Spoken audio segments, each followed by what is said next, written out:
আসসালামু আলাইকুম ভিউয়ার্স, আফসানাস মুক্ত কিচেন আপনাদের সবাইকে স্বাগতম জানাচ্ছি। আজকের রেসিপি মাসালা বেগুন ভাজি। আশা করছি সকলের এই রেসিপিটি খুবই ভালো লাগবে। চলুন দেখে নেওয়া যাক কিভাবে তৈরি করা যায় আজকের রেসিপিটি।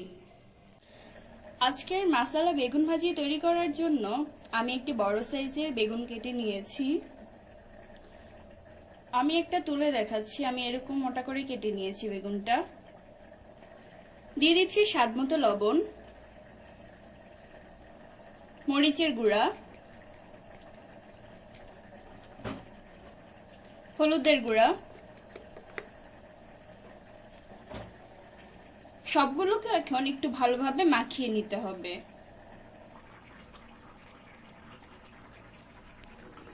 গরম তেলে বেগুনগুলোকে ভেজে নিব।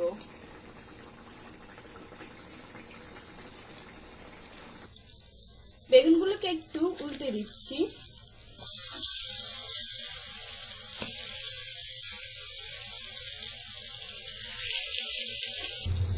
বেগুনগুলো ভাজা হয়ে গিয়েছে, এখন আমি এগুলো তুলে নিচ্ছি।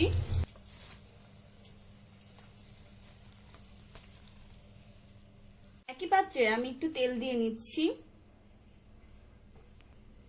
পেঁয়াজ কুচি দিয়ে দিচ্ছি, মরিচ কুচি,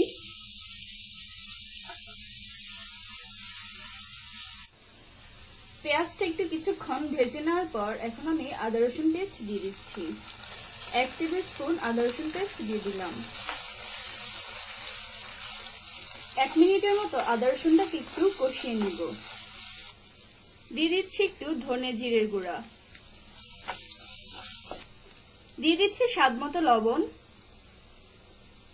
মরিচের গুঁড়া।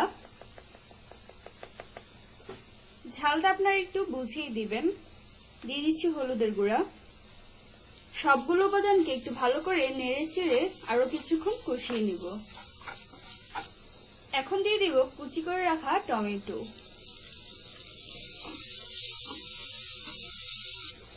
সামান্য একটু পানি দিয়ে দিচ্ছি।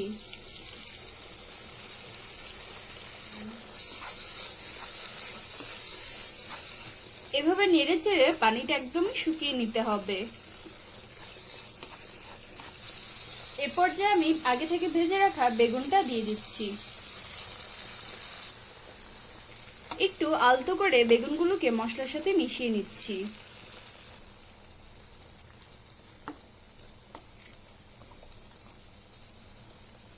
এভাবে 1 মিনিটের মতো একটু রান্না করে নিব।